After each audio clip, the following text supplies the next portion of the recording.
I invite the member for Richmond North Centre to lead the House in prayer or reflection. Honourable Speaker and fellow members, as we are in the final week of these 4 sittings and begin another day of legislative business here in the House of all British Columbians, I would like to take a moment to center ourselves and reflect on our responsibilities and the work we are called to do. In this moment of reflection and collective purpose, let us find harmony within ourselves and in our shared responsibilities to the people of British Columbia. Drawing from the well of compassion and understanding, may our actions be guided by the wisdom that seeks the welfare of all. Inspired by the teachings of the Buddha, let us embody right speech, right action, and right intention as we navigate the complexities of governance. May our words, and more importantly, our deeds, contribute to the well-being of British Columbia. May our deliberation today and every day be marked by empathy and a commitment to creating a society where everyone can flourish and live in harmony and peace.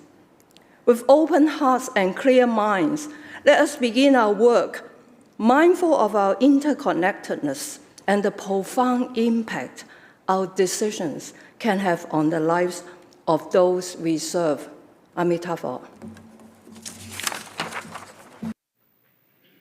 Introduction by members. Minister of Forests. Thank you very much, Mr. Speaker. I proudly represent a riding in Surrey, and I want to acknowledge the presence today here of the Mayor of Surrey, and I hope all members will make her feel welcome.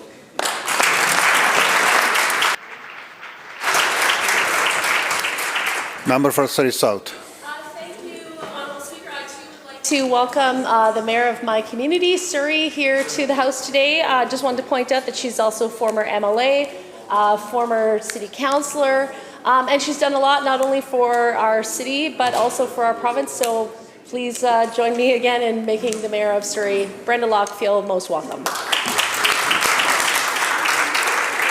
Attorney General. Thank you, Mr. Speaker. I would love to introduce my communications team at the AG's office in the House. Joining us to watch question period in real time is Tara Syracuse, R. Ramesh, Ravi Ritu, John O'Dowd, Catherine Pate, and Bianca Chu. Thank you so much for the work that you do. Government House Leader. Thank you, Honourable Speaker. We have some special guests here today. Jess Smith, who plays a critically important role in the Premier's office, has worked closely with many members on this side of the House. Her family members are here visiting, her in-laws are here visiting. We have Greg Dewar and Kathleen McCallum. They're here from Selkirk, Manitoba. Kathleen served for many years in various roles within the Manitoba NDP and now is retired and spending time giving back on board roles and doing a lot of community service. And Greg Dewar served as a member of the Legislative Assembly in Manitoba as the MLA for Selkirk for 26 years. And included in that time was a term as the Minister of Finance. So I'm hoping the House can make both of these amazing people welcome.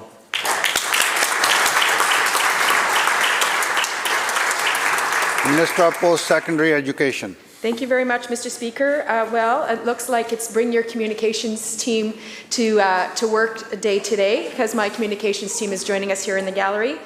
We've got Lizanne Bones, Kat Slepian, Ali Moore, Margaret Wardoff, Emma Keeler-Dugas, and Lara Hurel. These folks do a fabulous job, and I want all members of the House to please make them feel welcome.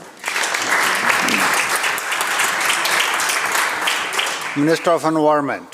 Thank you very much, Mr. Speaker. Well, I've only got half of my introduction as communications today, but I have two special guests who are joining us in the gallery today. I want to welcome and ask everyone to welcome the 2022 Conservation Officer of the Year, Steve Petrovic.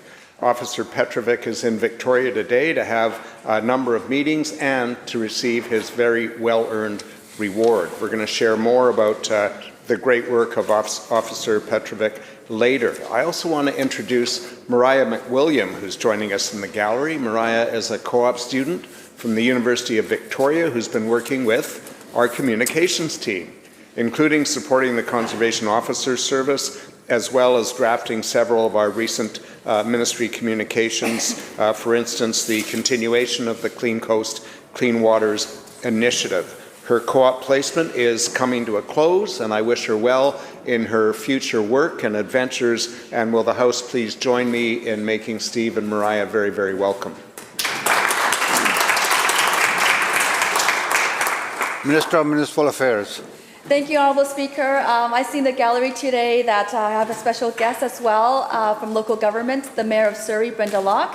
I was able to visit her during my first 100 days as Municipal Affairs Minister, and I had a great conversation with her. Would the House please make Brenda feel very welcome? Leader of the third party.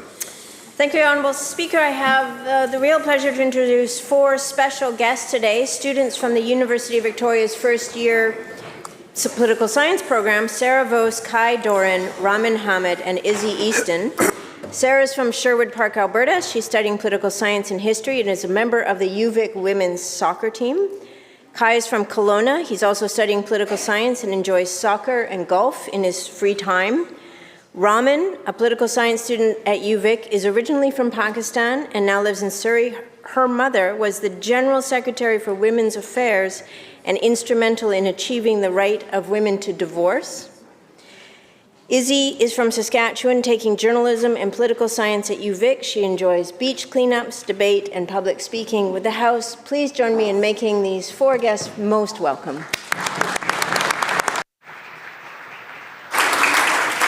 Member for Langley East. Thank you, Honourable Speaker. I just wanted to take a moment to recognize that we have joining us in the gallery today for a question period. On the precinct, representatives from the Canadian Home Builders Association. They are in Victoria meeting with MLAs, and I was wondering if the House could please join me in making them feel very welcome.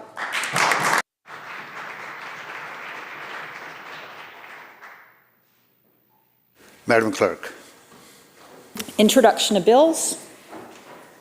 Statements by members. Opposition House Leader. Thank you, Mr. Speaker. Every single person in this chamber can name a favorite local business in their community. A boutique that stocks their favorite goods, a coffee shop that always gets their order right, a service provider that always delivers, or the store that sponsors the local youth sports team. These businesses are vital to the fabric of our communities, and this week, as we recognize BC Buy Local Week, we take the opportunity to celebrate these incredible establishments. There are countless ways to support our local businesses, and this year BC Buy Local has highlighted 7 ways for the 7 days of this week. The campaign encourages consumers to buy local online, to shop in store, prioritize putting local food on the table, and to give local gift cards. As the holiday season rapidly approaches, there is no shortage of opportunity to support our local stores while searching for the perfect gifts for our loved ones. Perhaps there is a local experience you can give someone, whether it's a season's pass to a local tourist attraction or cultural spot, or an opportunity to try a fun new activity or a brand new fantastic restaurant. Instead of looking elsewhere for goods and services this week and all year, let's do our part to support the businesses that continually invest in us, whether by providing exceptional food for us to eat, contributing to our local tax bases, or donating to local causes.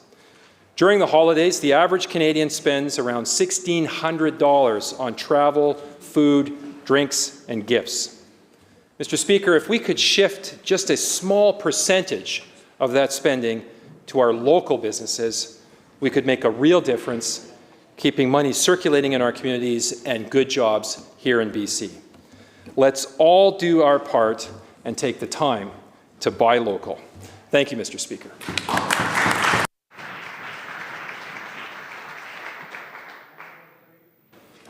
Surrey Cloverdale. Thank you, Honourable Speaker. The Movember finish line is in sight, and Giving Tuesday generosity is in the air. Movember raises awareness on men's mental health, suicide prevention, prostate cancer, and testicular cancer, in a lighthearted way to raise the serious concerns of men's health. Honourable Speaker, the hairy season is almost over. While some grew lopsided, itchy, or epic stashes, I grew this. I watered it, I shampooed it, I even slept face down, thinking gravity would help it out. Sadly, this is all I have to show. I know, Honourable Speaker, I thought I'd be able to rival your stash, but now I see that was just a dream. And I look across the aisle, and I see the hairy season has brought out the Senator Ted Cruz look-alike furry face for the MLA for Kootenay East. Thanks to all of us for joining in the fun.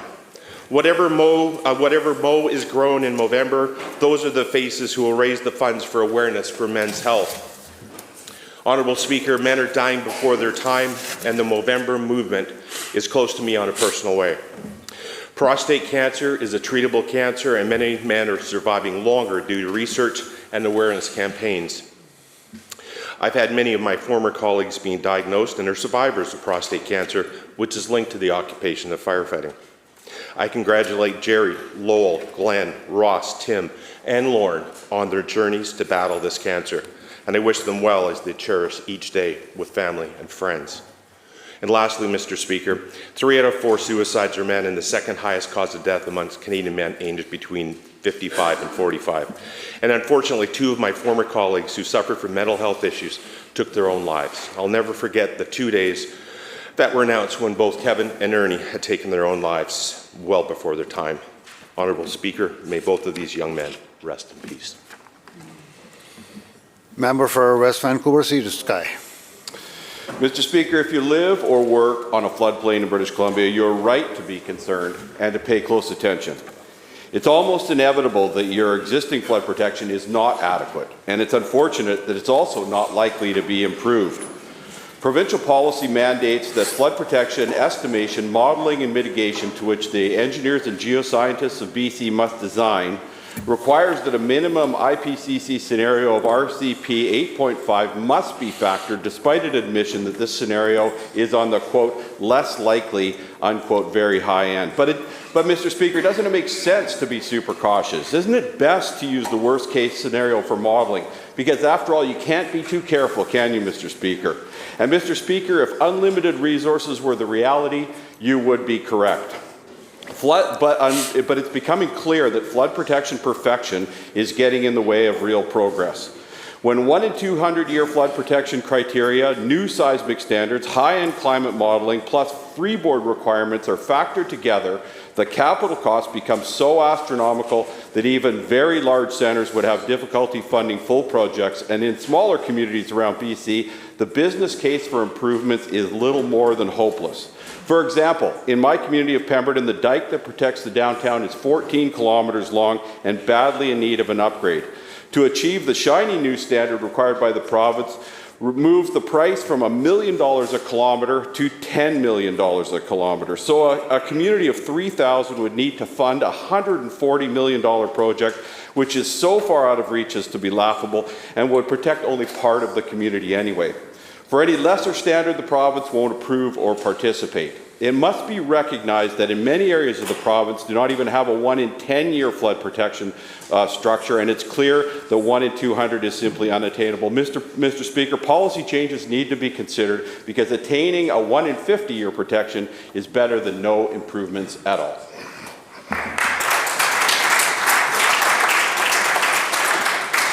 Member for North Vancouver, Seymour. Thank you, Mr. Speaker. I'm going to start by acknowledging I'm on the lands of the Lekwungen people, the Songhees and the Esquimalt First Nation. And as always, I am deeply grateful to represent the people of North Vancouver Seymour, situated on the unceded territory of the Squamish and Tsleil-Waututh nations. I rise today to commemorate the International Day of Persons with Disabilities, which is observed on December 3rd. This Sunday, and every day, let's celebrate the achievements of people with disabilities and do our part to make our province inclusive and accessible for all. We want everyone to have the opportunity to enjoy full and equitable participation in their communities, because everyone benefits when our communities are inclusive. More than 1 million British Columbians live with a disability. We are committed to improving the lives of each and every one of them. That is why we introduced the Accessible BC Act, so we can identify, remove, and prevent barriers experienced by people with disabilities. Currently, 2 technical committees are working to develop standards for service delivery and employment accessibility. Next year, we'll be seeking feedback from the public about these standards. In September of 2023, as prescribed by the Accessible BC regulation, more than 750 public sector organizations were expected to form their accessibility committees and implement accessibility plans and feedback tools. This is a very big step forward. We have so much gratitude for the guidance of people with disabilities as we continue this work. Together, we're working to make BC a more accessible and inclusive place for all. I invite all members to join me to recognize December 3rd as International Day of Persons with Disabilities. Thank you, Mr. Speaker. Member for Skeena. Mr. Speaker, over the years, BC has not fulfilled its potential to export LNG to countries that need a clean energy source, especially when we consider that exporting raw natural gas is like exporting raw logs. We export raw products from BC that get refined at its destination, and the resulting products are sold back to us. There are efforts to develop a natural gas value-added economy here in Canada, like the recent McLeod Lake bans ammonia export announcement, but they're not alone. BC-based Trigon intends to ship ammonia by rail from Alberta to Prince Rupert for export to Japan. What's remarkable is that both projects and countries like Japan are ahead of Canada in transitioning to cleaner fuels such as ammonia and hydrogen produced from natural gas. Ammonia and hydrogen as fuels can reduce emissions as much as 90 to 100%. McLeod Lake and Trigon require support regarding railway transport. Insurance indemnification of these ammonia rail cars is what these projects are asking the provincial and federal governments to resolve. I encourage all MLAs of this legislature to stand behind these projects, not only for the economic benefit for communities and economic reconciliation, but also to support ammonia from natural gas that promises a cleaner, emissions-free future for the globe. By supporting Trigon and McLeod Lake, we can be partners with First Nations, Alberta, and Japan in reducing global emissions. We can do this while also creating much-needed Made in BC in Canada jobs and much-needed revenue for both levels of government by utilizing natural gas and natural gas byproducts from Alberta and hopefully someday from BC. Thank you, Mr. Speaker. Member for Richmond Queensborough. Thank you, Mr. Speaker. Dan the Man, or Dano, as he was often called by his family and friends, lived his life with an infectious and enthusiastic spirit. Anyone that was around him became energized by his warm and kind nature. He had a passion for cooking, which drove him to join a culinary college and start training to be a professional chef. But Dan's life came to a tragic and early at the age of 19 from a drug overdose. To remember and honor him, Dan's legacy in New Westminster was created to provide vulnerable youth with the necessary supports they need to not only survive, but to thrive in life. Dan's legacy has helped over 600 youth stabilize and begin working towards their educational, employment, and recovery goals, and they're not done yet.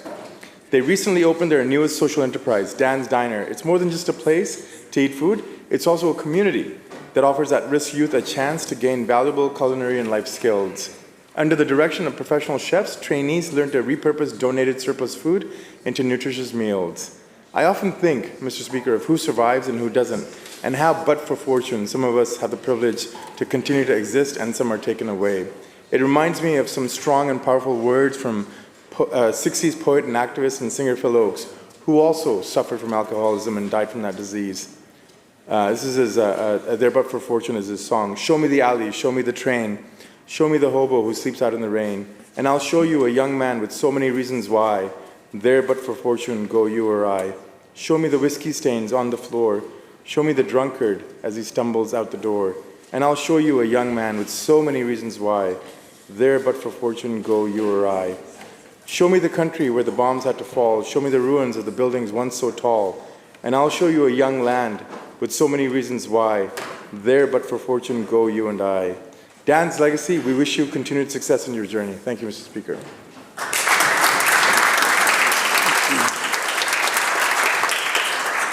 Madam Clerk. Oral questions by members.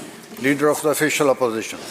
Thank you, Mr. Speaker. Mr. Speaker, under this Premier's watch, BC's once world-leading cancer care system has dramatically deteriorated, plummeting to some of the worst wait times in the country. It's gotten so bad that the NDP are now outsourcing cancer patients to the United States for treatment, something we haven't seen since the last time the NDP was in power in the 1990s. But the daily reality for cancer patients is endless waiting, deteriorating health, and lives lost because of the tragic failure to provide basic access to cancer care. So can the Premier tell us why it is only under NDP governments that British Columbians are forced to go to the United States to receive basic, timely cancer care? Minister of Health. Thank you, Honourable Speaker. The government, as you know, and as the member will know, instituted its 10-year cancer plan earlier this year. There was and is a very significant investment in our cancer system, one that has not been seen since the 1990s. An investment in every aspect of our cancer system. I just wanted to report to the Leader of the Opposition that since April 1st, 61 doctors, oncologists have been hired, 29 radiation specialists have been hired. This shows the effectiveness of a health human resources policy focused on addressing the needs of British Columbians now and in the future. He will know, and everyone will know, that we're going to go between now and the next 10 years from 30,000 diagnoses of cancer to 45,000. And that's why we're investing now and throughout the next 10 years to ensure that British Columbia has a cancer center system it needs now and in the future.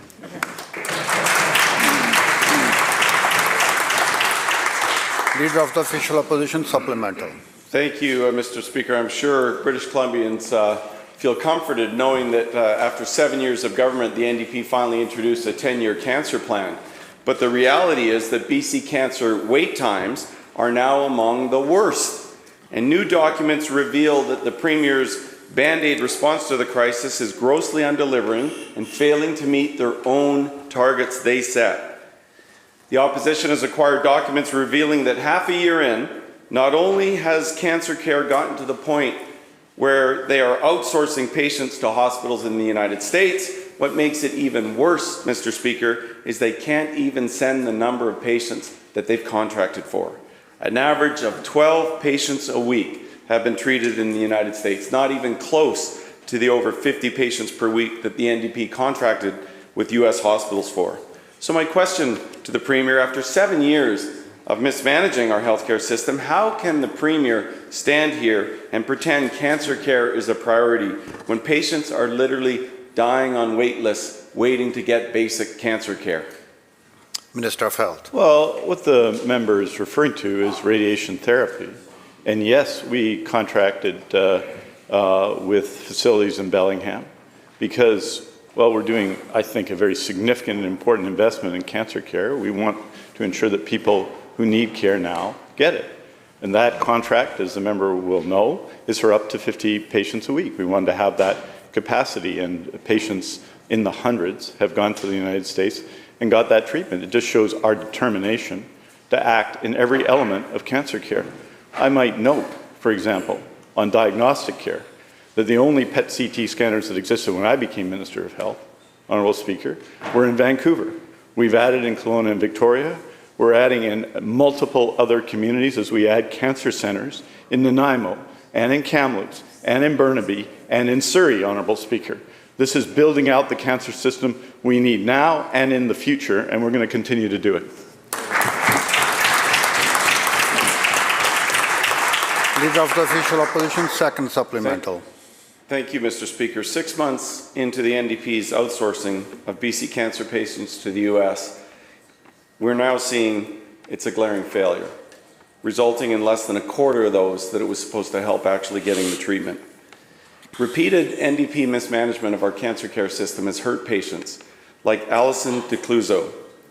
Diagnosed with stage 4 abdominal cancer, she faced the shocking reality in BC and was told to get her affairs in order to prepare for the end of her life, not to get treatment. Alison, abandoned by BC's cancer care system, found immediate life-saving treatment in the United States, fortunately. And in her words, under this NDP Premier, and I quote, "Universal health care does not exist. It's do-it-yourself health care and GoFundMe health care." End of quote. So my question to the Premier, how many more patients like Alison must suffer before they can get the basic access to cancer care that they deserve? Minister of Health. Thank you, Honourable Speaker. And it's my view, and it has been our direction and our policy to add resources throughout our cancer system. As I noted to the Leader of the Opposition, in response to his first question, we've added since April 1st on oncology alone, 61 oncologists, Honourable Speaker. We continue to invest in every aspect of our cancer center system, adding a lung cancer screening program, building new cancer centers, adding new diagnostic equipment, and we're going to continue to do that work together. We know that we have a growing and an aging population, and we're responding to that with a massive and comprehensive response. We're going to continue to do this, and this contrasts, Honourable Speaker, with the underinvestment in cancer that occurred for at least a decade prior to my becoming Minister of Health. We're going to continue to invest, continue to support people, because just the story raised by the Honourable Leader of the Opposition, I think, shows the absolute need when people need care, the absolute need to provide it.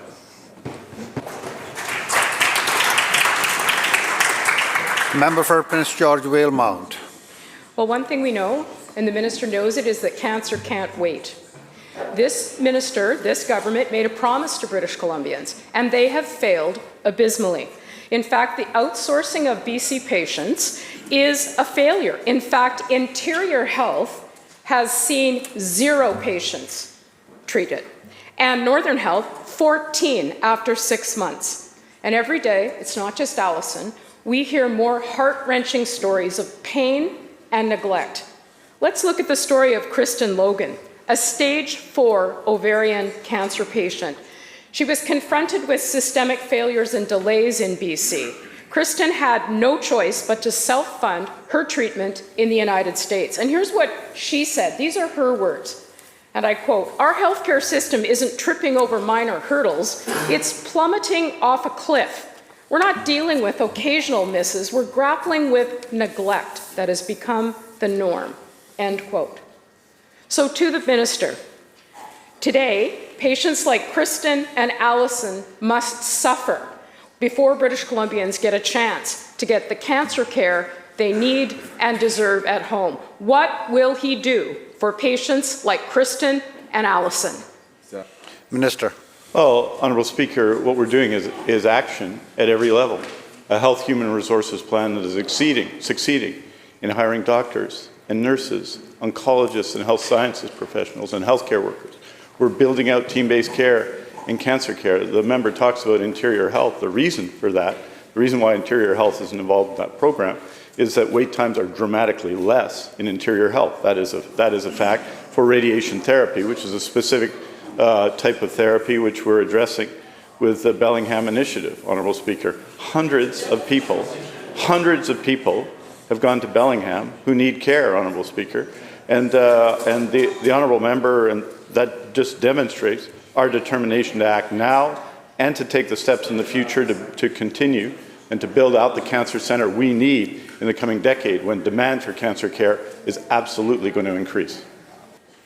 Member supplemental. Well, in fact, the minister was warned over and over again, including by specialists in this province, that we were going to face a tsunami of stage 4 cancer cases. That's under his watch.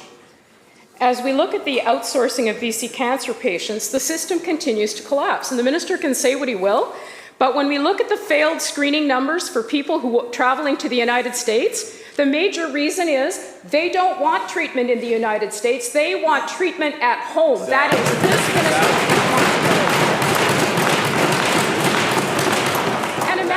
And imagine they actually refuse treatment in the United States because they believe they should be treated here in British Columbia. Let's look at how Kristen reacted to what the minister said, and his answers today are another primary example of it. And I quote, "I couldn't believe how he just completely was careless and lacking any kind of accountability. His response didn't say to me, 'Yes, we know there's a problem and we're working on them.' It was just kind of like, 'Yeah, stuff happens,' end of quote." So the health minister has a chance today. He has a chance today to get up and speak directly to Kristen and Allison and hundreds of other cancer patients who are suffering and waiting for treatment in British Columbia. Will the minister get up today and acknowledge his failure when it comes to cases like Kristen's and Allison's? Here, here. Minister. Well, thank you very much, Honourable Speaker. And you know, Honourable Speaker, cancer affects every family. It affects my own, and it affects every family in British Columbia. And that is why, I think, Honourable Speaker, the massive actions we're taking to recruit, to train, to provide better cancer services for people are so important. With respect to, for example, rural British Columbia, there's never been adequate support for people who need to travel for care. We only have in British Columbia the 5 cancer centres, and people have to travel for care. We've put in place with Hope Air and the Canadian Cancer Society a program to substantially assist people, not only them but their family members, in travelling to get cancer care in our province. We are adding, Honourable Speaker, in regions of BC, in Nanaimo, in Kamloops, Honourable Speaker, in Surrey and in Burnaby, Honourable Speaker. Well, Honourable Speaker, the Kamloops MLAs are heckling. There wasn't a cancer centre that I know of, Honourable Speaker, between 2001 and 2017. No proposals at all. There was nothing on the table.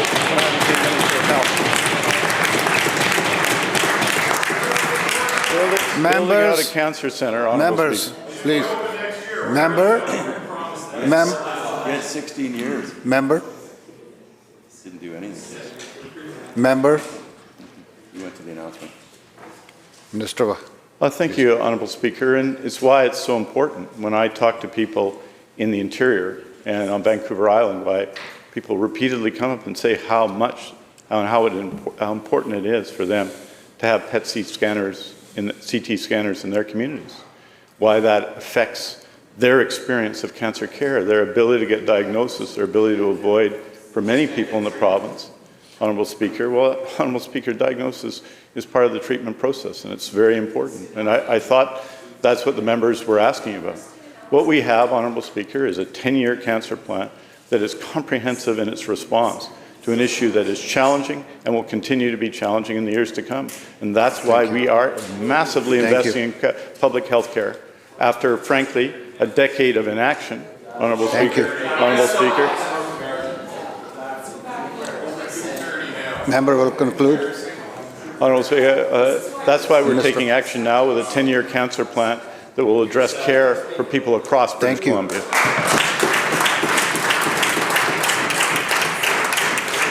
House Leader of the Third Party. Mr. Speaker, we've seen this Minister of Public Safety's response to protecting the Premier's pipelines. He stood up a special unit called the Community Industry Response Group, CIRGS it's known. It's to police Indigenous people. It has a gold commander. It was a temporary unit, but now it's got some permanent members. We've seen the videos of this unit violently arrest my relatives. One of my friends and relatives, she was tackled to the ground. Another relative of mine, drum in hand, walking on a public road, far, far away from potential tree cutting, Mr. Speaker, also tackled by a group of RCMP police linebackers. Mr. Speaker, can the minister let this House know how much he's spent? And, you know, round numbers are fine. Is it 30, 40, or $50 million on his special gold commander to harass, tackle, and arrest Indigenous people in their own territory? Minister of Public Safety and Solicitor General. Thank you, Honourable Speaker, and I appreciate the question from the member. The member knows, because he has asked this question before, that the SERG, as he refers to it, is set up and is based to deal with the challenges that have been brought forward in terms of the enforcement around the injunctions that have been put in place by the court. The money that was budgeted, and I think it's around 23 million, was based on an average that has been spent over the last 3 years, and it is there to anticipate the expense that's going to be required to deal with the court injunctions that have been in place or that have been granted by the courts, and the responsibility for police to do the enforcement of those court injunctions. And so the amount of money that will be spent will be dependent on the amount of activity that they have to deal with. Member supplemental. Mr. Speaker, the reconciliation path that we're walking is an attempt to escape our colonial history, but apparently this BC NDP government just can't let it go. We know that the Minister of Public Safety has actually spent $50 million on a special unit led by a gold commander with a militarized emergency response team, community liaisons. He's got the courts at injunctions, courts, judges. However, Mr. Speaker, when it comes to missing and murdered Indigenous women, girls, and boys, and our children, Mr. Speaker, that's where the NDP actually show where they really stand. Because that money, as paltry as it is buried under bureaucratic paperwork, no gold commander, no special investigators, no team of special prosecutors. They just want Indigenous people to join them in their ceremonial pipe ceremony, and make them celebrate it as progressive. Meanwhile, the missing and murdered Indigenous babies, well, we're on our own for that, Mr. Speaker, abandoned. So, Mr. Speaker, when will the Minister of Public Safety spend as much lifting our people up as he is spending pushing them down? Minister of Public Safety. Thank you, Honourable Speaker. I'll say this to the member. Every member on this House takes missing and murdered Indigenous women and girls very seriously. That's why we've made initiatives. That's why we are on the path of reconciliation.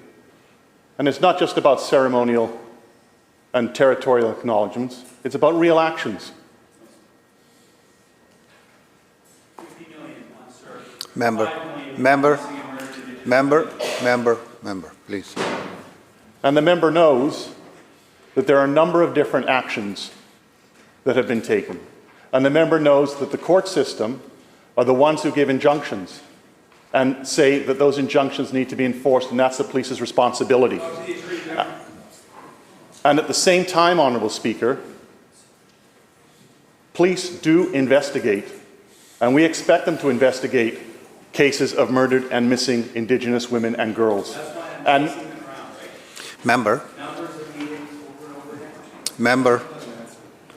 let the Minister complete his answer, please. And I can tell the Honourable Member, because we had that meeting yesterday, that my ministry indicated they were going to look at some of the things that we discussed in terms of how they could be implemented. And also made it very clear, as did the Minister of Indigenous Relations and Reconciliation, initiatives in his ministry in terms of funding that would be available. So to somehow suggest that we don't care, or that we're not interested, or they're not doing anything, is just wrong, and the member knows that. House Leader of the Fourth Party. Thank you very much, Mr. Speaker. Last month, my daughter was admitted to the Abbotsford Hospital for several weeks due to a sudden life-threatening medical issue. Like any father, I was deeply concerned, and I spent as much time as I could by her side. When I dropped by to see her at the hospital in Abbotsford, I was shocked to find bed after bed after bed of patients lined up against the walls in the hallway of the hospital. I was reminded of a third world country. I was also shocked to hear that her bathroom was being used by the very same patients in the hallways. On another visit, there was human feces on the floor of the bathroom in her unit and had been there for hours and hours. I was told that the bathroom wasn't getting cleaned because there was not enough staff. Mr. Speaker, I even considered cleaning the bathroom myself. My question to the Health Minister: should patients and their families be expected to quite literally clean up after this NDP's government health care staffing crisis? Minister of Health. Well, I think the first thing I would say, Honourable Speaker, is to express our strong feelings of sympathy to the Honourable Member and to his daughter under these very difficult circumstances. The member will know, as all members of the House know, how open my door is to people coming and talking to me about individual issues. I won't say more about it except to say that I know all members of the House are affected by these things, and many families in BC are affected by them. It's why, Honourable Speaker, with respect to our acute care system, we continue to take exceptional action, especially with respect to health human resources, especially with respect across the communities supporting people who keep our hospital clean and keep people fed in our hospitals. We've added, Honourable Speaker, 38,000 people net to our healthcare system since I've been Minister of Health, and I've met with people, including a day of meetings at Abbotsford Regional General Hospital, where I've heard from people, I say that to them, and we all agree it doesn't feel that way, and that we have to continue to take actions to do so. It's why, with respect, particularly with respect to cleaning, to housekeeping, and to food, we've repatriated contracts. Because, as you know, as the member will know, people in those sectors were being paid poverty wages from 2002 to that time in order to do that work. So we have to continue to do that work. I am very committed to Abbotsford Regional General Hospital and working with the staff there. I've been there personally and engaged with staff for a full day. Thank you. And we'll continue to do that work together. Member supplemental. Thank you very much, Mr. Speaker. You know, when I spoke with the doctors and the nurses at the hospital in Abbotsford, they expressed their concern, their deep concern to me about the state of chaos within our current healthcare system. The single thing, Mr. Speaker, they made me promise was not to use their names if I brought their concerns forward to this House. They were genuinely concerned of retribution and retaliation. Mr. Speaker, clearly this has become a toxic work environment. So my question to the Health Minister: will he commit to starting an anonymous forum open for the public to see, where healthcare workers and the public can share honest feedback about the problems our healthcare system is facing? Yes or no? Minister of Health. Well, Honourable Speaker, there are systems that this House has put in place, including the previous government, to allow people to make complaint and to have those complaints treated anonymously. Equally, Honourable Speaker, we're doing, I think, more than that. The member will know, particularly with respect to Indigenous people, the need to make fundamental changes in institutions across society. That was reflected in the In Plain Sight report, which is a significant report the government received. As we speak, there's a significant discussion that involves healthcare workers, Indigenous communities, people across British Columbia, around establishing principles of restorative justice, because what people don't need when they need, and those people especially who feel they can't make complaint, and that's frequently and disproportionately Indigenous people in this province, what they don't need is confrontation. What they do need are processes that will lead to better results and lead to a sense of justice and involvement, and that's precisely what the government is doing. Member for Kootenay East. Thank you, Honourable Speaker. Last week, the Energy Minister's leaked confidential memo said the Premier needed help understanding the scale of his own Cost BC scheme. Well, I'm here to offer a little advice and a little help to the Premier, and it's pretty simple. In order to electrify the economy, you need mining. Copper, nickel, graphite, lithium, rare earth elements. The list goes on. BC has at least 16 of the world's 31 critical minerals and metals. We just can't get them out of the ground. BC was once regarded as the world's mining headquarters, but now we're just a shell of our former self with no critical mineral strategy, an unbalanced carbon tax that punishes BC mining exports, and a Cost BC scheme that is literally killing hundreds of thousands of jobs, more than thousands in the mining sector alone. This all means fewer local jobs, a shrinking economy, and more global emissions. Why is the Premier pushing a Cost BC scheme that will destroy thousands of mining jobs and cancel projects that are critically needed to electrify our economy? Minister of Environment. Thank you very much, Mr. Speaker. Exploration for new mines is at a 10-year high in British Columbia. We have a critical mineral strategy. The Minister of Energy and Mines and I and some of our colleagues have visited and had very exciting conversations with existing mines in British Columbia over the last year, as well as with proponents seeking to start new mines. We established the Clean Energy and Major Projects Office to attract critical minerals investment in British Columbia.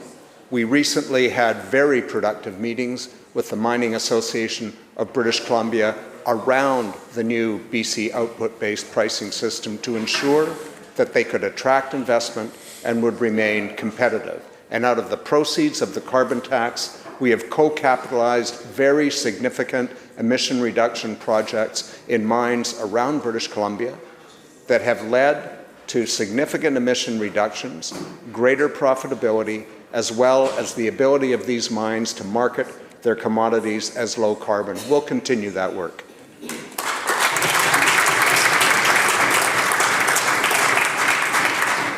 Member for Skeena. Yesterday, in question period, the NDP Premier said the LNG industry is worn out. This has to be the most condescending, most disrespectful statement I've ever heard in this House. Members, let's hear the question, please. It was First Nations that brought LNG to this House in 2004. Do you know why? I've repeated this many times. Because everything else we tried to do to resolve poverty failed. Do you understand what that means? Do you understand what the violence of poverty means instead of laughing about it? Unemployment, poverty, children going into government care, suicide. That's what every First Nation was trying to do from Prince George to Kitimat in pushing LNG exports. And guess what? It worked.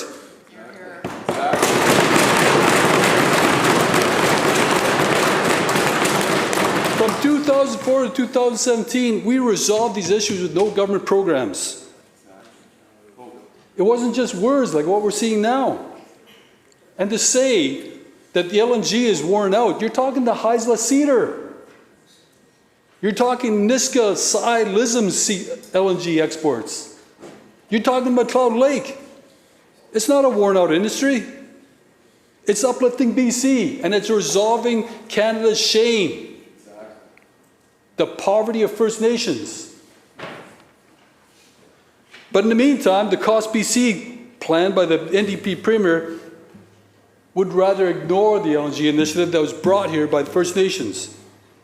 And instead of giving them the power they need to electrify and export the fuel that the world needs, it's complete and utter disregard and disrespect. My question to the Premier, how can the Premier possibly defend a plan that will kill the LNG initiative instead of electrifying them?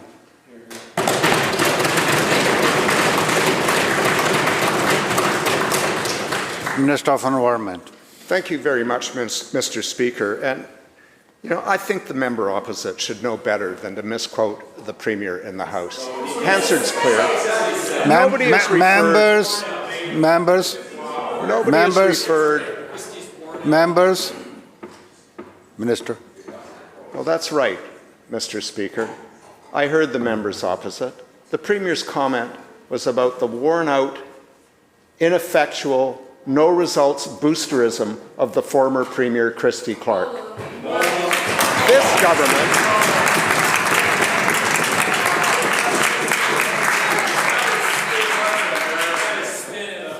There are some people who say we should have unlimited development no matter the environmental cost. There are other people who say you can't develop certain resources because you can't manage the environmental impacts. We say they're both wrong.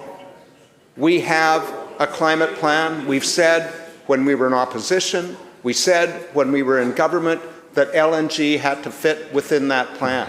It is not easy, but we have worked with the industry.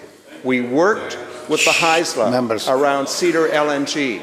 We are working with the industry to put in a regulatory cap on emissions to ensure that through electrification and other means, they fit within our emission reduction targets while still contributing to the economy of British Columbia.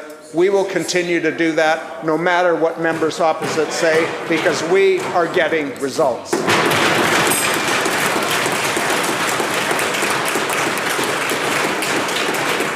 The bell ends the question period. It was a long question, member. Before you say, wow, don't be judgmental of the chair. Members, the chair has decided the question period. Don't be judgmental. Okay? Don't argue with the chair. If you want to talk to the chair, you can come and see me, then we can take the next action on your disrespectful way of dealing with the chair. Member, take a seat. Members, I have the honor of tabling the Auditor General's report, summary financial statement audit supporting the role of MLAs. Member for Kelowna Mission. Thank you, Honourable Speaker. Today I rise to address a matter of great concern, one that strikes at the very heart of our democratic principles and the integrity of this esteemed House. I rise to address the point of privilege as I noted on November 20th. On November 20th, the Premier made statements in this chamber that not only purposefully misconstrued my words, but more importantly, intentionally misled this House and the people of British Columbia. On Monday, November 20th, during question period, the Premier said in response to my question on reducing the taxes on home heating, and I quote, "That very member was on a UDI panel where she said that the secret sauce of developers in her area, like her, was restricting the supply of housing. That's what she said. The secret sauce of developers like her was in her area. So if there's not enough housing in Kelowna, then she should look in the mirror," end quote. When I looked across the floor and asked the Premier for the receipts on this quote, he replied, and I quote again, "I will send you the video, Renee," end quote.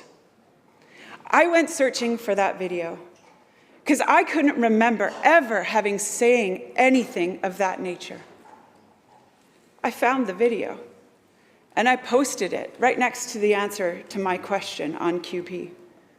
The actual UDI panel video that he was referring to was from April 24th, 2020. And I remind this House it was right at the beginning of the COVID-19 crisis. We were in lockdown, had very little understanding of the pandemic, the effects, or where things were going to go. And in that video, the interviewer asks me, and I quote, "Is Kelowna a special case, so to speak? Is there something about the market that's unique, that equips it or will help it or provide it with an advantage to move through this crisis more effectively than other markets in the province or in the country? Renee, maybe you could start us off on that," end quote. My response was, quote, "Well, I would say that one of the factors is sitting on your screen. The Urban Development Institute and the developers and suppliers and contractors and builders and consultants that form this association have always been incredibly collaborative. I always say that we have one of the best sandboxes in all of Canada. You know, we work well together, we talk to each other, we figure out who's who in the zoo. We're careful not to supply certain markets. We share ideas and we listen to one another, and that is unique, you know. Right now, Troika is existing in 13 different municipalities, and I can say that we don't have the same collaboration in any of the other municipalities that we work in. So this definitely is part of our secret sauce and part of our advantage, absolutely.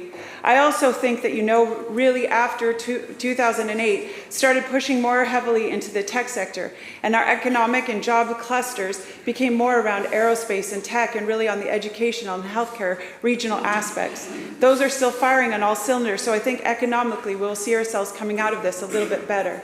I think that the hardest part will be the uniqueness of our tourism industry and our environment. It's going to be hard hit, and the amount of impact that has to the people in those jobs is yet to be seen, end quote. The Premier accused me of advocating for restricting the supply of housing in Kelowna, citing my participation in this UDI panel. However, his misrepresentation of my words is not just inaccurate. It is a completely purposeful mischaracterization of the truth. The Premier's quote deliberately omits the context and the essence of my message, which was recorded during the initial weeks of the COVID-19 lockdown in April 2020. In that discussion, I'm highlighting the collaborative spirit of the Urban Development Institute and its members in Kelowna. My focus was on the unique synergy among developers, suppliers, and contractors and consultants. This collaboration is indeed our secret sauce, but it is not in any way about restricting housing supply. On the contrary, it's about ensuring a balanced and adequate provision of all housing products. It's about working together to address the housing needs of our community, not limiting them. My words and intention were the exact opposite of how the Premier purposefully mischaracterized my statement. The Premier's statement twisted my words and the reality of our efforts in Kelowna. It painted a picture of selfishness and manipulation, whereas the truth is one of cooperation and responsible development. This misrepresentation not only undermines my credibility, but also casts a shadow over the hardworking members of the housing industry, UDI, and the Kelowna community who have been diligently working to support the housing needs of our region. Furthermore, the Premier looked at me and told me that he would, and I quote again, send me, Renee, the video, end quote.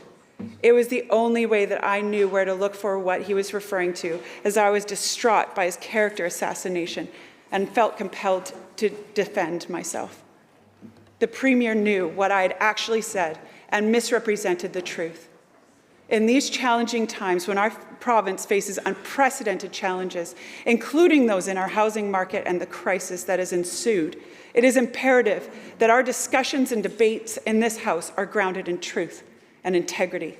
Misleading the House, whether by omission or distortion, hampers our collective ability to address the issues facing our constituents. Mr. Speaker, this incident not only concerns my personal integrity, but also raises a broader, more crucial issue: the sanctity of our words and the standards of this esteemed institution. As legislators, we are entrusted with a profound responsibility. Our words, spoken in this House, carry the weight of our offices and the trust of the people who elect us. Misrepresenting facts, engaging in petty attacks, and twisting words for political gain do not just harm individuals. They erode the very foundation of our democracy. The government's actions, as demonstrated by the Premier's recent misleading statement, are part of a troubling pattern. Such tactics aim to discredit and diminish others in this House, undermining the collaborative and respectful environment that is essential for effective governance. When members of this government stoop to such levels, it reflects poorly not just on them, but on all of us as public servants. It diminishes public trust and respect for this institution, a consequence we cannot afford in these trying times. We must stand united against this tide of pettiness and misinformation. It is incumbent upon us as elected officials to uphold the highest standards of integrity and honesty. The people of British Columbia expect and deserve nothing less from their representatives. When we allow misleading statements and personal attacks to go unchecked, we fail in our duty to our constituents and to the principles of this Parliament. And as we head into an election year, it's disheartening to witness the increasing prevalence of vicious and misleading personal attacks in our political discourse. These tactics threaten the very foundation of our democracy by diverting attention away from the substantive policy debates and erodes public trust in our institutions. Instead of focusing on the defense of policy and working diligently to represent the constituents we serve, some have chosen the path of divisive rhetoric and character assassination. Such tactics undermine the principles of transparency, accountability, and respect that our democracy relies upon. And women get it worse. Don't get me wrong, I am strong. I have lived and succeeded in a male-dominated industry for the last 25 years. I have been held to a different standard than all of my male counterparts. I've been excluded from inner circles of cigar-smoking, scotch-drinking back rooms, and still succeeded. I have earned my way into those places and spaces and have been the recipient of champions who have seen me, my acumen, my intelligence, and my sheer grit and determination and allowed me in. But this place is far worse. And it is only as we stand up for ourselves, for the truth of who we are and all that we have accomplished before coming to this place and our roles, against the false accusation and purposeful misrepresentation, then can we change how people are treated inside of these walls. It is our responsibility as elected officials to uphold the values of a healthy democracy and prioritize the needs of the people we represent over partisan theatrics. Our constituents deserve better than the erosion of civil discourse, and we must remain steadfast in our commitment to the democratic process. It is high time that we, as a legislative body, reaffirm our commitment to truthfulness, respect, and decorum in our proceedings. We must resist the allure of easy political points scored at the expense of truth and collegiality. Instead, let us focus on the constructive debate, fact-based discussions, and solutions that serve the best interests of all British Columbians. To the government and all members of this House, I urge you to reflect on the impact of your words and actions. Let us not forget the honor and responsibility that come with our roles, and let us strive always to conduct ourselves in a manner befitting this noble institution. And to the Premier, I call upon him to retract his misleading statements and offer a correct representation of the facts. Today, I am standing up for myself, for the people of Kelowna, and indeed all British Columbians who deserve a truthful and respectful discourse, especially within these walls, where the highest standards of integrity and honesty should be upheld. Thank you, Mr. Speaker.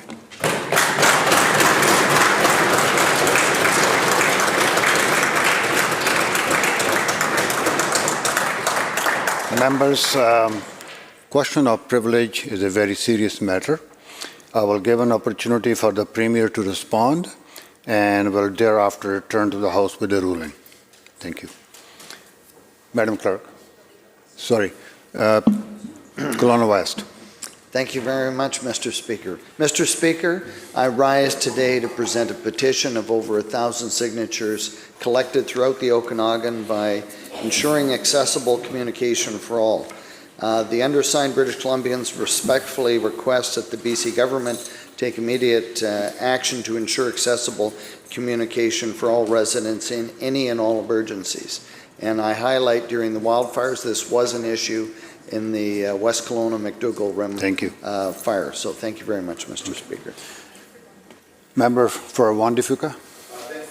Speaker, during question period, there were members from Willway Elementary, the Willway Wolverines. Unfortunately, just at the end of question period, they had to step out to get back to their tour. Member, are you asking for a leave? Oh, sorry, my apologies. I seek leave to make an introduction. Is leave granted?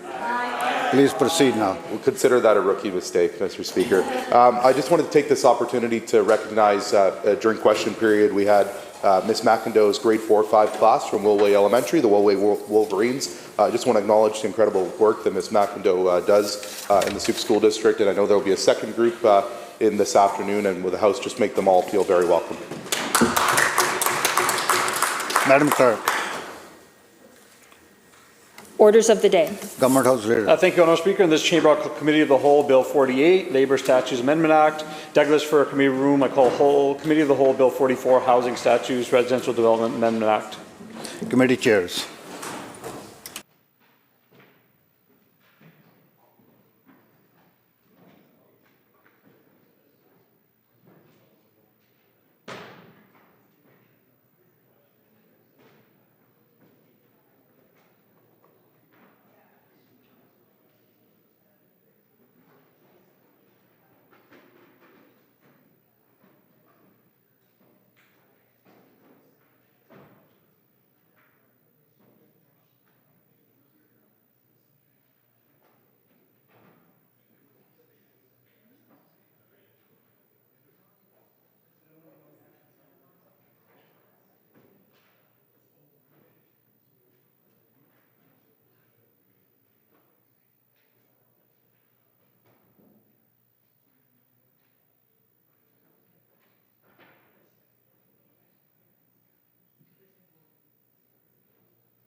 All right, members, let's get this committee into session. We're looking at Bill 48, Labour Statutes Amendment Act 2023, and we are on Clause 3. Member for Shuswap on Clause 3. Thank you very much, Honourable Chair. Yesterday evening, as we kind of were just rising for lunch, the Minister provided a response with respect to what was, I guess, the Minister's interpretation of a real attempt in order to provide notification to impacted workers. And just as a follow-up to that, I did ask the question whether a series of emails or phone calls that may go unanswered, if that was sufficient to satisfy this new requirement, as the Minister has indicated, to satisfy what he would identify as a real attempt, or is there actually a requirement obligation for somebody to actually speak directly to the individual involved and make that personal contact before making the determination to move forward and basically reject the claim that was brought forward? So through your Honourable Chair, to the Minister, can the Minister provide any additional confirmation on exactly what a real attempt would actually entail?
Minister. Thank you, Honourable Chair. I think the way to contact or the mode of contact, email, phone calls, all would be part of the policy. I'm advised that Director will develop a policy so that it is consistently applied, so that every officer who's dealing with the cases such as this have a certain policy to follow. Not that somebody just sent 2 emails and say, I couldn't contact, and someone else made further attempts, and then they decided. So I think there will be a certain level of attempts and contacts by the officers to contact the person. But again, as I said to the member yesterday, the idea behind here is that if the officer or the director, I think in this case, felt that there is no evidence, for example, the wages already paid, they have the evidence that wages already paid, or now they see no further claim to continue on to investigate, and then now they cannot contact the person as well after repeated attempts. I think that's when they would have the ability to drop it. But if they have, I made sure that if they have evidence still to show that there is wages still to be paid and there's a strong case there, officer then will continue with that investigation. So I think the intent here is that there is no evidence and they can't contact the person after repeated attempts. And repeated attempts mean there will be a certain policy developed by the executive director or the department, so that everyone can follow that, so that it is consistent all across. Member. Thank you very much, through Honourable Chair, to the Minister. Does this provision not already exist within the Labour Standards Act? And is there not already a policy that exists with relation to the mode or means of contact for individuals that have activated a complaint?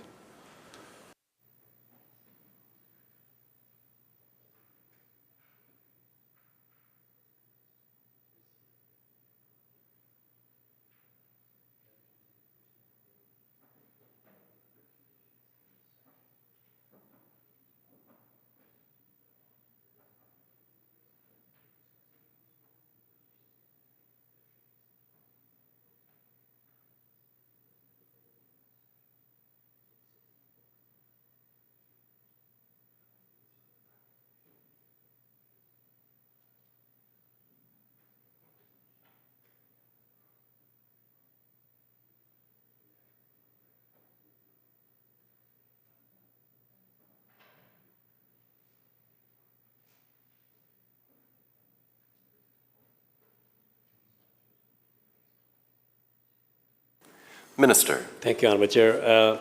As we see what is being proposed under this certain section here, this policy did not exist, that if they fail to contact a complainant, then that they have the ability to drop the claim. So we are putting that in, and there will be a policy developed. What does it mean by real attempts to contact?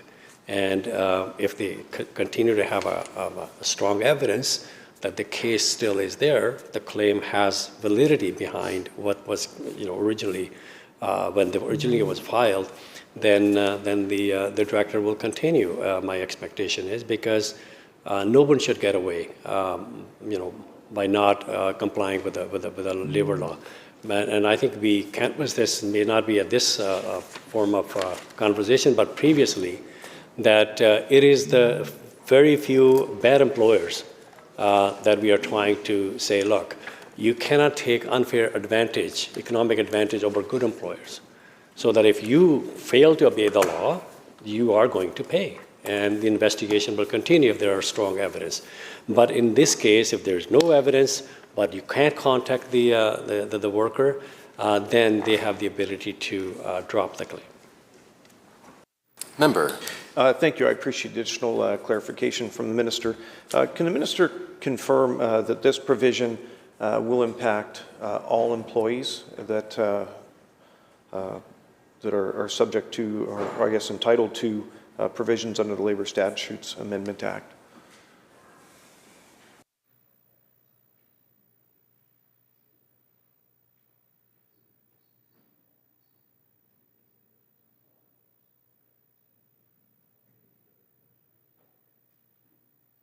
Minister. Thank you, Honourable Chair. This is for all employees. It is amendment to the Employment Standard Act, and it applies to all employees in our province. Member. Great. Thank you very much, Honourable Chair.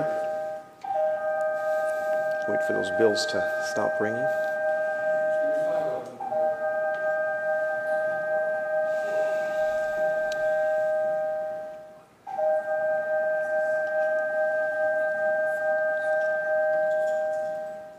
Great. Through Honourable Chair to the Minister, I appreciate the response from the Minister, and I think it's just important to note that this particular amendment and the amendments set out in this particular bill, Bill 48, will not only impact just this new stream of workers that has been the area of most of our inquiry over the last number of days, but all employees in the province.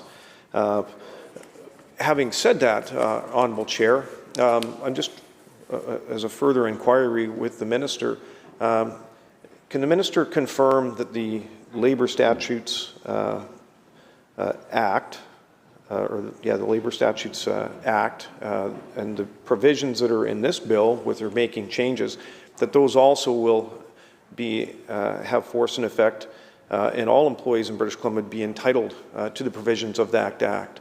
And I think it's important just to clarify that it's certainly my understanding that all employees, once deemed and determined and defined as being an employee, that they would have the ability to have access to all the provisions of the Labour Act, that it's not necessarily at the Minister's prerogative to do a carve-out or to identify or establish that only certain portions of the Labour Act would apply to a subset of employees. So I just want to confirm that the Labour Act would apply to all employees in British Columbia.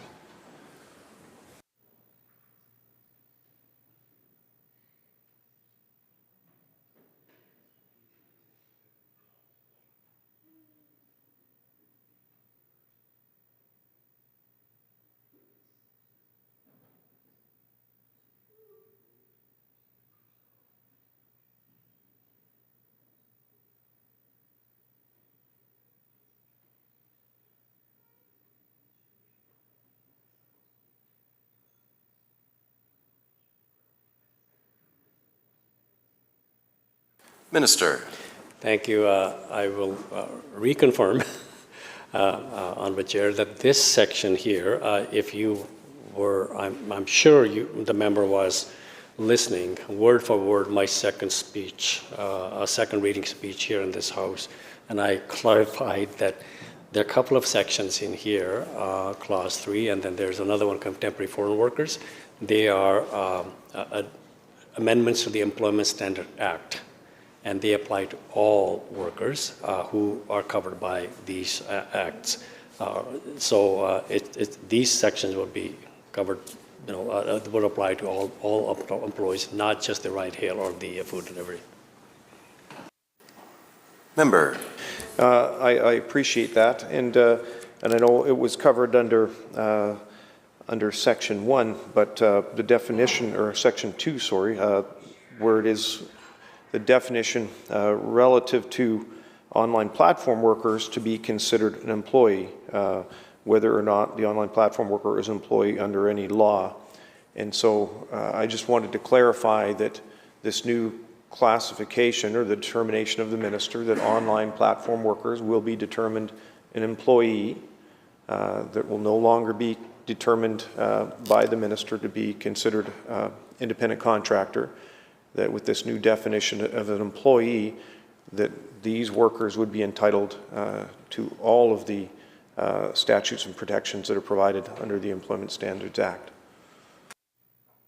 Minister. Honourable Speaker, let me make this clear. The Bill 48 largely was brought in to deal with ride hail and food delivery workers to provide them the basic minimum standards and WCB coverage. But there are also a couple of clauses in here that was to amend the Employment Standard Act, which applies to all workers in this province, so that our Employment Standard Branch and their work can become more efficient. Member. Thank you, Honourable Chair. I appreciate the response from the Minister. I do believe that maybe I can pose the question this way. With the new definition that is now being established under Bill 48 for employees that are currently subcontractors working for online platforms, largely ride hail and deliver service companies, this new definition that is now determined that they will be considered an employee, as an employee, will those workers be entitled to all the protections and provisions as set out in the Employment Standards Act?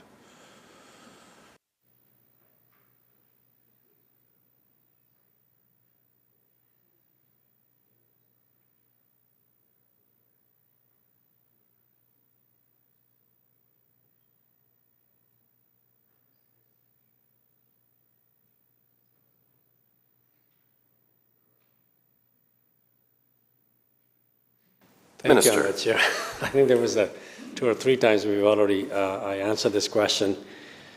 We have clauses in this bill to deal specifically with ride hail and food delivery, and we dealt with them in previous section that the member was referred to. This section is just like coming in here and amending Employment Standard Act, which cover all workers in this province. So if you will, there are 2 sections to the bill. One is to deal with the ride hail and food delivery workers. How do we provide them protection? And the others are to amend the Employment Standard Act to make their work a bit more efficient, as is the case in this particular clause, and also to harmonize temporary foreign worker, the employment standard. There are a couple of areas that were not in sync with each other, so we could talk about that when you get to that clause. So that is to deal with that, and this is not specifically for ride hail or food delivery. Those sections were separate, and this is just to amend the Employment Standard Act that applies to all workers. Member. Thank you. Through your Honourable Chair, to the Minister, can the Minister confirm then that ride hail and food service delivery workers, as covered and set out and defined under Bill 48, will not be entitled to all the protections provided under the Employment Standards Act?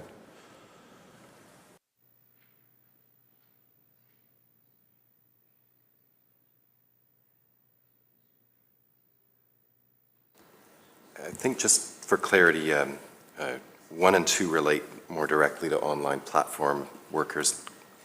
Number 3 relates specifically to the Employment Standards Act, but I'll leave it at there just because we're starting to go in the same path with the same questions we've had before. Minister. That's exactly what my answer was going to be, that we have dealt with ride hail and those, with the earlier 2 sections, ride hail food delivery. They apply specifically to those workers. This section here applies to all employees in this province. And there's another section, which we will be dealing with later, Temporary Foreign Worker Protection Act. We are bringing some of the parts of the employment standard that cover the temporary foreign worker and other workers to make sure that they all are harmonized and dealt with in a similar fashion. So I think we canvassed this quite a bit, and there are a section here for the ride hail and food delivery, but this one is for all workers. Shall clause member for Shuswap on clause 3. Thank you very much, Honourable Chair. And I do appreciate the minister's response, but the question that, and maybe the minister feels that he's provided the answer, but I'm still just trying to seek some clarification. We have an Employment Standards Act, and my question is that with the definition of employee under this bill, will those workers be availed of the protections under the Employment Standards Act, or is there only a subset of those protections that are going to be afforded this new classification of workers? And the reason, Honourable Chair, with all due respect, that I'm asking the question is that the definition of employee, as set out in Bill 48, is fairly specific, but I don't see where there's any consideration, especially in this bill, that sets out a differentiation between a subset of workers. It was certainly my understanding that employees, if you're an employee in this province, that you would be afforded the protection of all of the different provisions of the Employment Standards Act. But if that's not the case, if there's only specific areas that are covered, I'd certainly appreciate that clarification from the minister.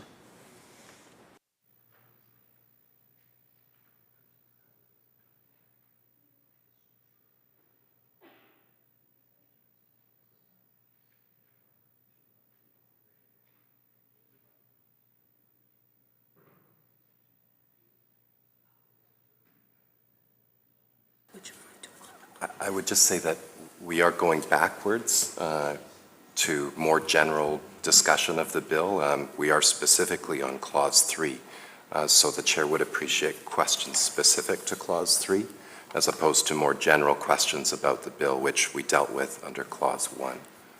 So if there are specific questions on clause 3, that would be the appropriate question to be asked.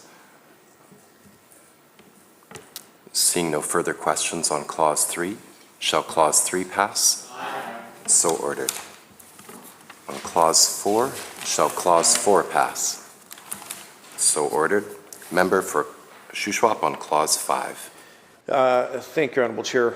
I'm sure that there will be ample opportunity in these further sections to seek the clarification that I was looking for under section 3.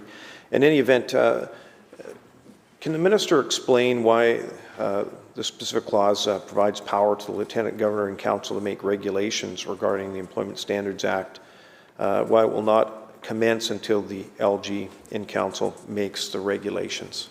I'm just trying to better understand the timing and the implications of that.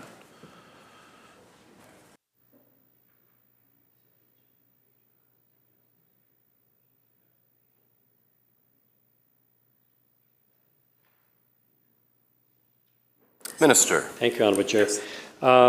As I said before, this bill, if passed, when passed, and royal assent is given, will give us the ability and enable us to engage in developing regulations.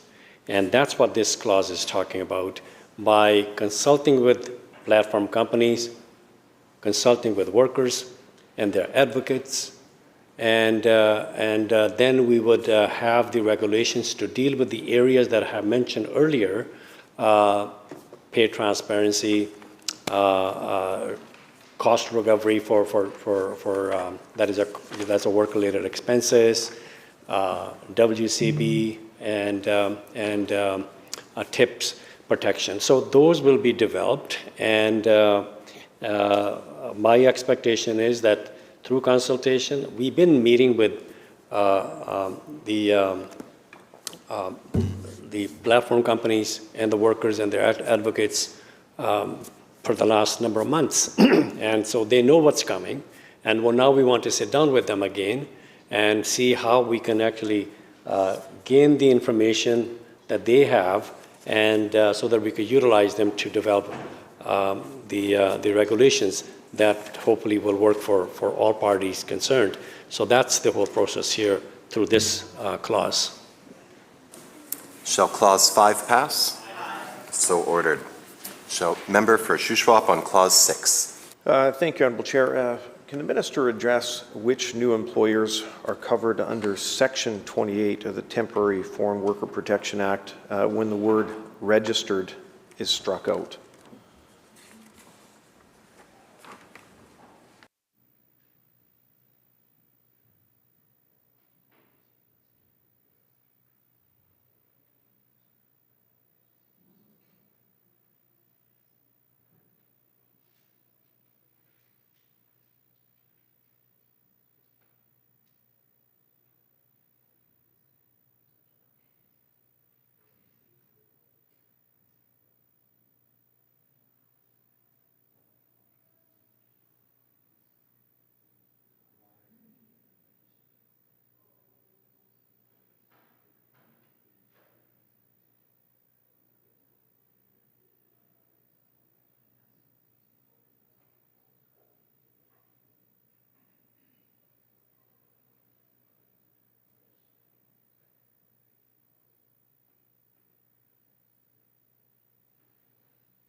Minister. Thank you, Honourable Chair. It's a bit of a housekeeping in my view, and when you say registered employers versus employer, then what challenges it raised for us is that it's on the record-keeping requirement, such as payroll and employment record, currently limited to registered employers and former registered employers. So with the changes, without the changes, not requiring unregistered employer to keep record raises enforcement challenges when the Director of Employment Standard receive complaint from foreign workers recruited or hired by these employers. So those who are not registered currently, that's the challenge we face with them if they have hired temporary foreign worker, but the language says the registered employer record keeping. So we're just cleaning up the language so this is much more clear that all employers are now required to keep the record so that the enforcement becomes a bit more efficient. Member. Thank you. I appreciate the response. So with this change, it was my understanding that temporary foreign workers can only work or be employed by registered employers. I appreciate the Minister's comment on making the change. Would a registered employer still fall within the definition of this new change, which is just an employer? So does the employer category relate to both registered and registered employers and employers that are not registered?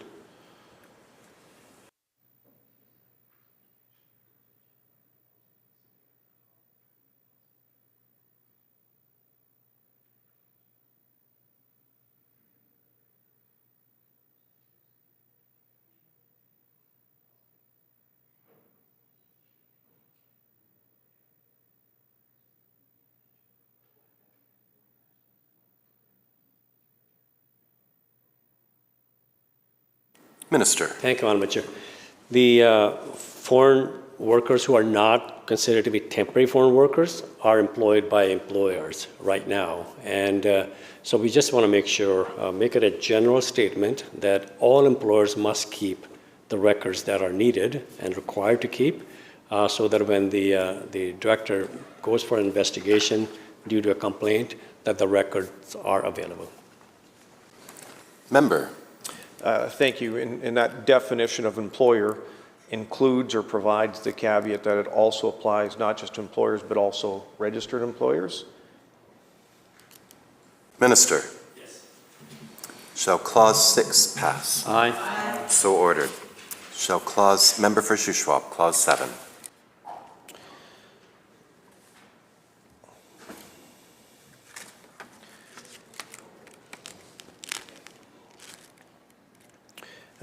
Through your honourable chair, to the minister, Section 50 or Section 7, which refers to Section 51(1), with this particular change, it indicates that if a person owes an amount to another person under a determination or an order of the tribunal, the person owing the amount must pay interest at prescribed rate, the amount owed from, and then it sets out a series of definitions.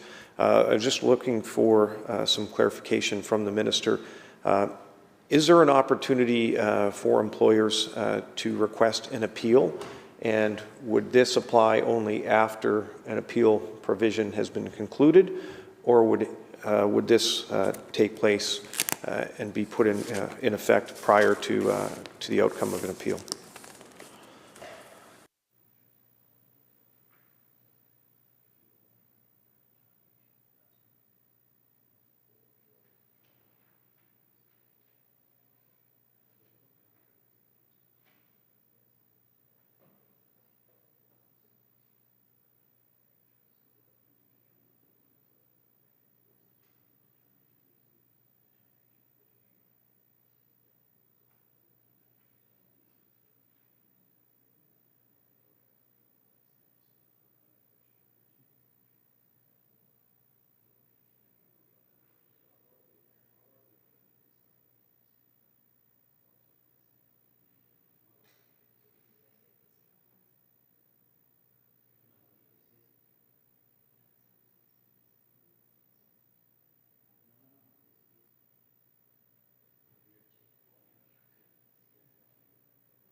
Minister. Thank you, Honourable Chair. So, the existing Section 51(1) of the Temporary Foreign Worker Protection Act requires that interest be applied on amount owed due to determination that results from a complaint, but not from amount owed when the determination resulted from an investigation initiated by the Director of Employment Standards.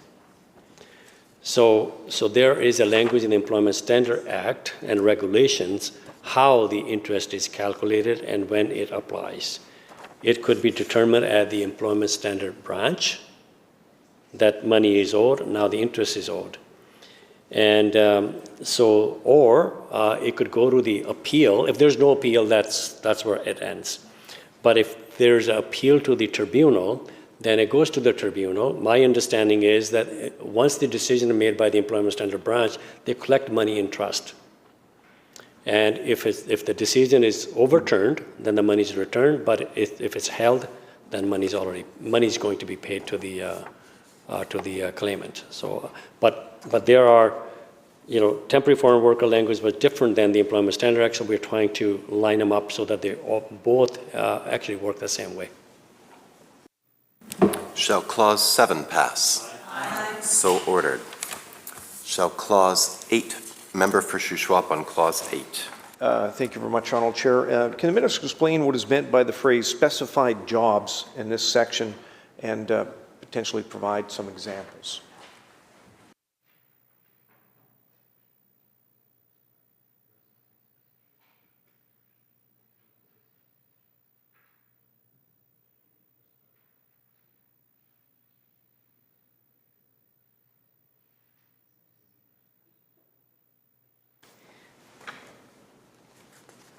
Minister.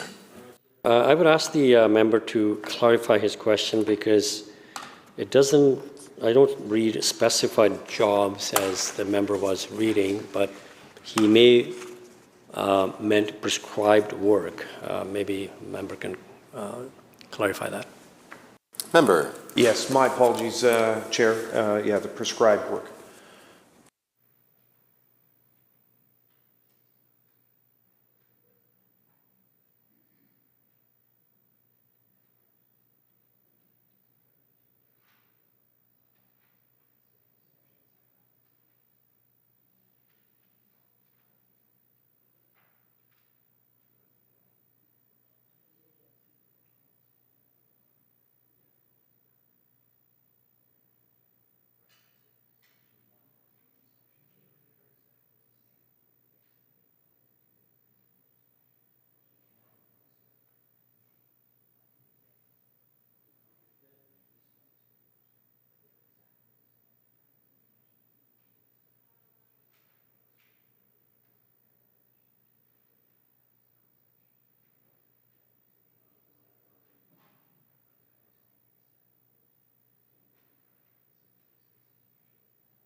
Minister.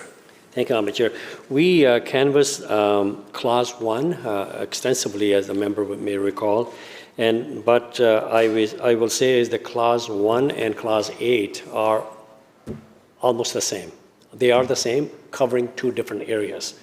There we talked about Employment Standard Act and then developing regulations to deal with the prescribed work. Here we are talking about WCA, Workers' Compensation Act, and developing regulations to cover these workers under the Workers' Compensation Act. Member. Thank you. Maybe the Minister can clarify for me, Honourable Chair. The definitions and the regulation that will be established, as the Minister has commented on, will that in any way guide or inform the employment or the WorkSafe BC Compensation Act? So the changes that are proposed here have impact and change to the Workers' Compensation Act. I know that we did canvass in Section 1 the definition of prescribed work. But that definition will not necessarily, and maybe I certainly stand to be corrected, that definition will not necessarily sit or reside within the Workers' Compensation Act. two separate acts that will not necessarily be looked at in conjunction.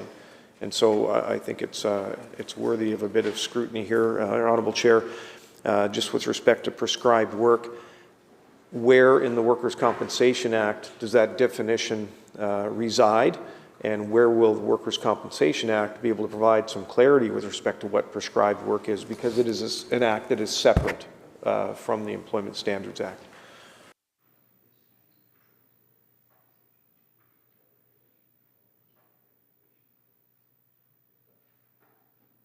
Minister. So just like Clause 1, this language will go into the Workers' Compensation Act, enabling us to develop regulations. Regulations will describe what prescribed work is, just like we did that under the Employment Standard Act. So, Clause Member.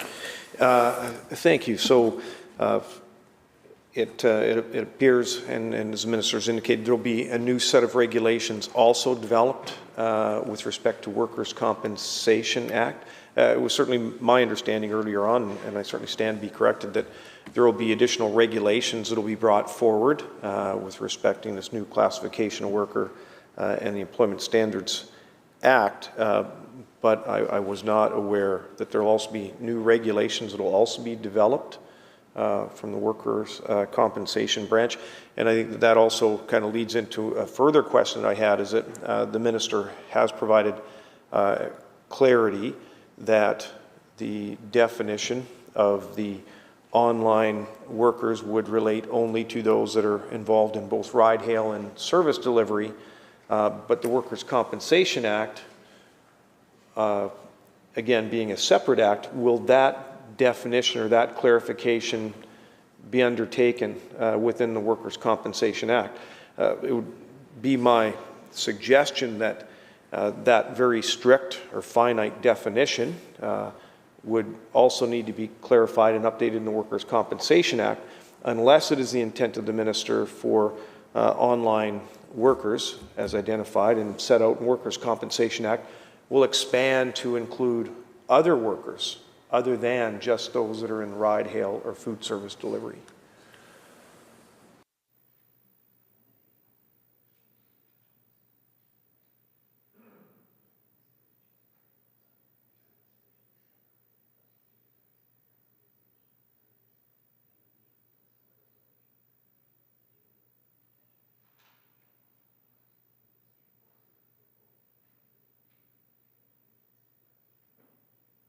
Minister. Thank you, Honourable Chair. So it's as we canvassed under Clause 1, so the Clause 1 will amend the Employment Standard Act to include ride-hail and food delivery workers. And here, same thing, under the Workers' Compensation Act, food delivery and ride-hail workers will be covered under this definition for the purpose of Workers' Compensation Act. Now, the regulation again will be developed for this particular act, and then the workers' compensation, once those employees are registered with the workers' compensation by the employer, then they will be covered under the Workers' Compensation Act. Member for Shuswap, and then we'll note the hour. Last question. Thank you, Honourable Chair. So other online platform workers, like those that might be working for Indeed or others, can the Minister point to where there's the carve-out or the exclusion for the requirement or the protection of that classification of online worker, and how will companies or workers in that space have assurance that they will not be captured under this broader definition that will be changed within the Employment or the Workers' Compensation Act?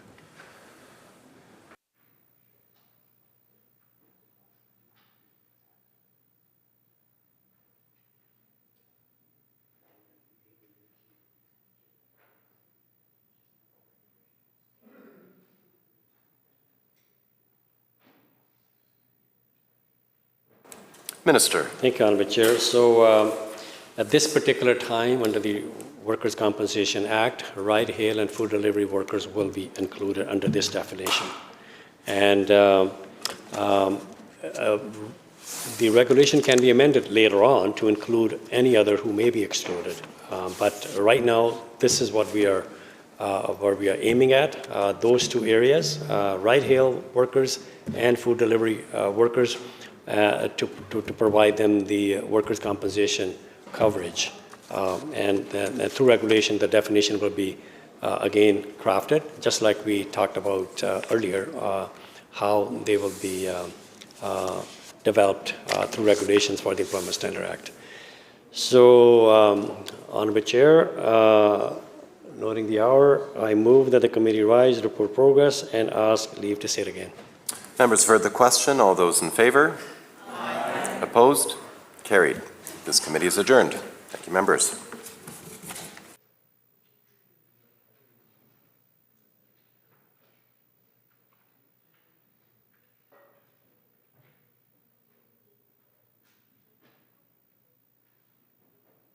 Committee Chair. Committee reports progress on Bill 48 and seeks leave to sit again. When shall the committee sit again, Government House Leader? Next sitting, Speaker. So ordered. Committee Chair. Mr. Speaker, Secretary reports progress on Bill number 44 and asks leave to sit again. When shall the committee sit again, Government House Leader? Next sitting, Speaker. So ordered. Thank you. Government I House move that Leader. the House do now adjourn. Member, you heard the question. All those in favor say aye. Opposed? Motion carried. This House stands adjourned until 1:30 p.m. today.